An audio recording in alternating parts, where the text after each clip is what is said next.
Now we're going to do the cerebrum and the lobes. So the cerebrum is all of the gray matter and the white matter underneath. I'll show you in a minute. The lobes are like this. The entire front of the brain is called the frontal lobe. Well, where does the frontal lobe stop? It stops at this sulcus right here called the central sulcus. So everything from here to here is frontal lobe, and from here to here is frontal lobe. Then behind the central sulcus, I have this parietal lobe, and this parietal lobe here.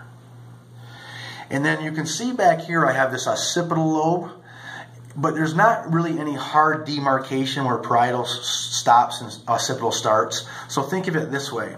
The parietal is on top and behind the central sulcus. So this is all parietal. And as soon as you're on the back, you're occipital. That's occipital and that's occipital. And then on the side of the brain, I have this temporal lobe right here. The temporal lobe is separated from the rest of the brain by this lateral cerebral fissure. That's a lateral cerebral fissure right there. All right, so that's the lobes. Now, what if I want to see the cerebral medulla? Well, what I can do is take apart the brain, put that down, and take this bottom part off. And if you look right here, this outer edge is the cerebral cortex, and it's gray matter. It's kind of peach on here, but it's gray matter. And then this white stuff in the middle is the cerebral medulla. So I have cerebral cortex and cerebral medulla. Now, one tricky thing here is there's actually a fifth lobe.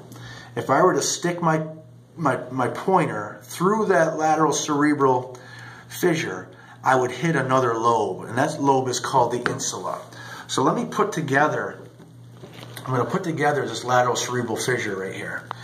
If I were to stick this stick through this lateral cerebral fissure, and what I hit is the insula, and I let that drop off, and I let that drop off, look what the insula is. The insula is actually this piece right here, shown right there. That's the insula. What I have next is I have my fissures. I actually already went through them a little bit, but I'll go through them again. This fissure separating my hemispheres is the longitudinal cerebral fissure. And then this fissure right here separating my temporal lobe from the rest of the brain, that fissure right here is my lateral cerebral fissure. The fissure right here separating my cerebellum from the rest of my brain, right there, that cerebellum, and my cerebrum, that's the transverse fissure. So that's my three fissures. And then I have up in here in the cerebrum, the bulges are called gyri and the valleys are called sulci. And I have a real well-known sulcus, and that's right here. That's my central sulcus. You can see it's labeled number 5 right there. 5 is pointing to it. Okay. What happens is that central sulcus divides the frontal lobe from parietal lobe. In front of the central sulcus, I have a precentral gyrus. That's your primary motor area. Behind the central sulcus, I have a postcentral gyrus.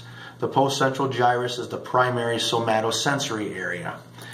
And then my last gyrus is in this medial side of the hemisphere. And it's right above this white fibers here called the corpus callosum. And that gyrus is right here. It's called the cingulate gyrus. So the cingulate gyrus is right above the corpus callosum. Cingulate gyrus, corpus callosum. All right, now I have some fissures. I have 3 main fissures right here. The corpus callosum is the commissures. I'm sorry, I have 3 major commissures. I already did the fissures. The largest commissure is this corpus callosum.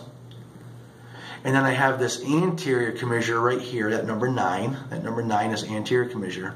And then I have this posterior commissure right here, number 13.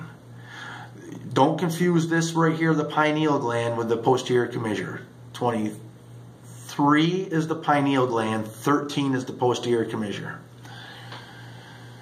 And then I have right here, running from my anterior commissure up through to my corpus, it looks like it's going to my corpus callosum right there, like this. That's the fornix. You can see it's going from my anterior commissure to my corpus callosum. That's the fornix right there. And then my hippocampus is a little difficult. What happens is this. If I were to take my finger and stick it through my lateral cerebral fissure, lateral cerebral fissure, and I curl it down. Now, if I stick my finger straight in, I touch the insula. But if I curl it down, I'm touching the hippocampus. So really what the hippocampus is the inside bottom of my temporal lobe. And this right here, that number 18, You can see it as an 18 like that. That number 18 right there is the hippocampus. It's the bottom inside of my temporal lobe.